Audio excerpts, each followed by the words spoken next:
But it's not about being first to 30, it's about being fastest through 30.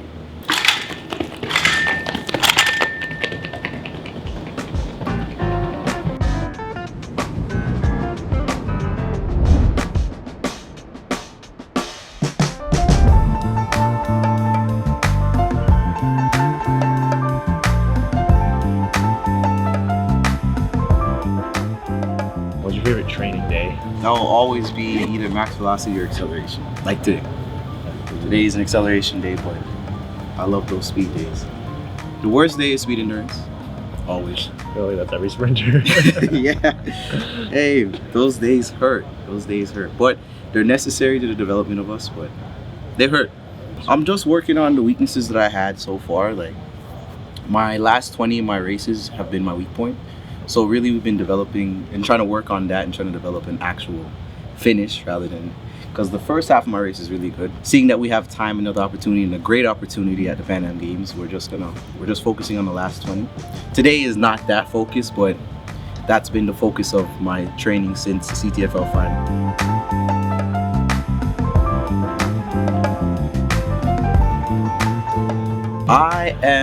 I like all types of music, but I listen to a lot of dancehall. I am Jamaican, so I listen to a lot of dancehall and reggae. That's number one. Next would be R&B, which to some people is surprising, but I like what I like. I listen to a little bit of jazz, instrumentals. I listen to everything, but main would be dancehall and R&B. Rap it used to be high on the tier list, but it got knocked down a lot. So Favorite artists? Do you have any? would be mostly dancehall, so it'd be Vibes Cartel, Javalani, TJ. If we're talking about R&B, I'm a big Summer Walker fan. That might surprise people. Always have to do that. Usher, everything. I just love everything. But I sent you from early, but then traffic just went standstill. So I was like, yeah, I came here at 9 anyway. So. If you could do another event that wasn't in the sprints, what would you do? Long jump. Long jump? Long jump. Did you do that in high school too? No, I actually never jumped, but Yeah. I had a lot of coaches that told me I'd be a good jumper. 'Cause I have a pretty high vertical. They were like, "Oh, you're fast and you can jump high. Just put it on the pit. You'll go far." I'm like, yeah. I don't know if my shins will like that. Yeah, or your heels. What's the longest distance you would do for a race? In elementary school, I did cross country, and I think that was like 3.9K. It was the worst experience of my life as a sprinter. That's when I knew I was a sprinter in 7th grade. I didn't do bad. I did surprisingly well, but it was just too long and too it was strenuous for me.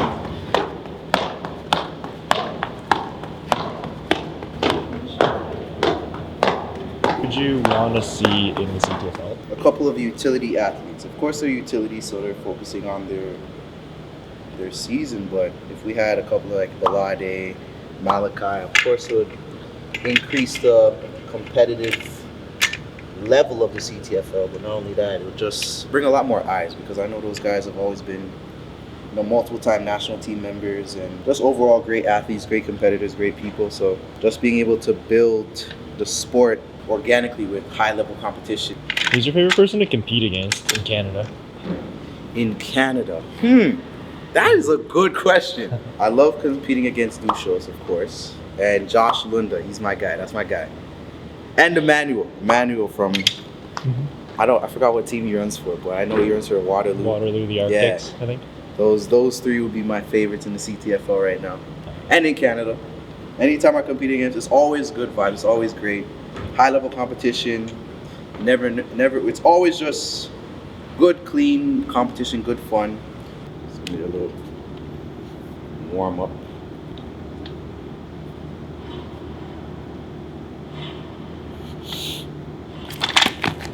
These ones suck too.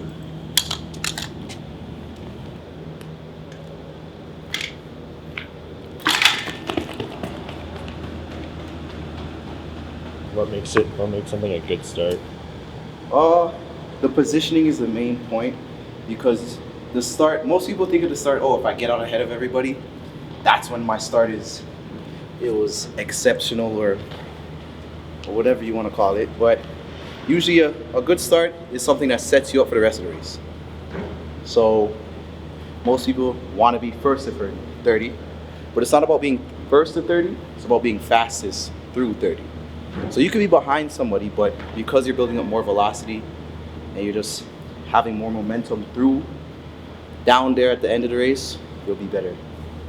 You'll finish better, you'll pick up more speed in the middle in your transition.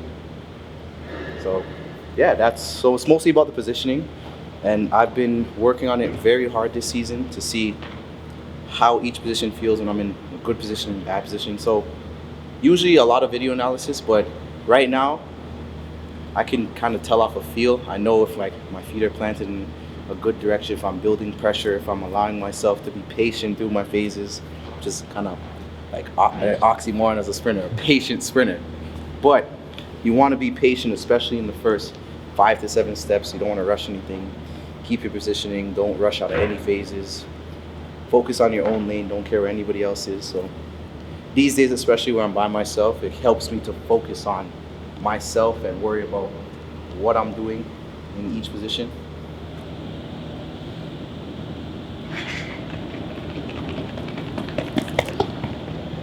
And of course, there were some good competitors like, I had Emmanuel, Eliza, Josh, Rabbi, and they're really good sprinters, and I could never underestimate them. So I just tried my best to stay relaxed and everything. I always knew I had my start because that was one of my best aspects, especially in my outdoor season. The gun went off, and I remember taking my first 5 steps hard. I kind of blanked out. I didn't see anybody.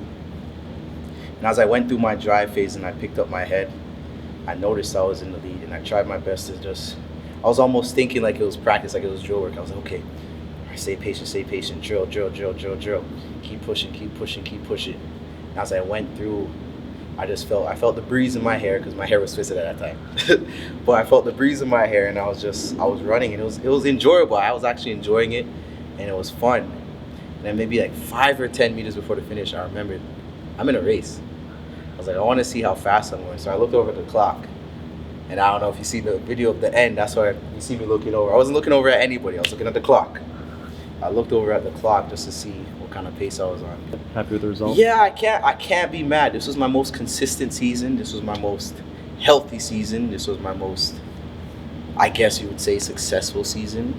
But every season is a successful season when I'm able to run. So I just love the sport that much, and I just love building through it and just meeting people and meeting friends and building memories. And the CTFL is a great part of those memories now. So.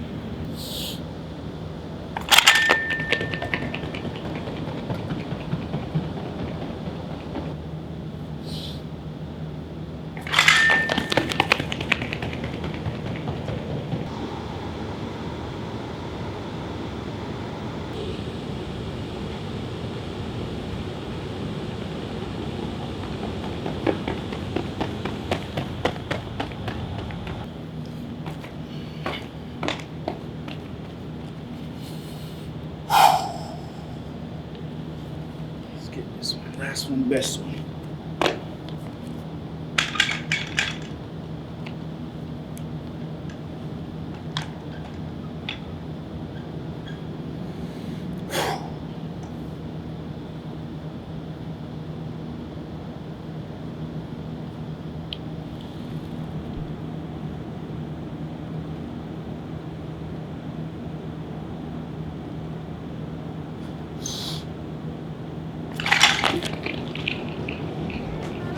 Today was okay. Today was pretty, I can't say okay. Today was pretty good.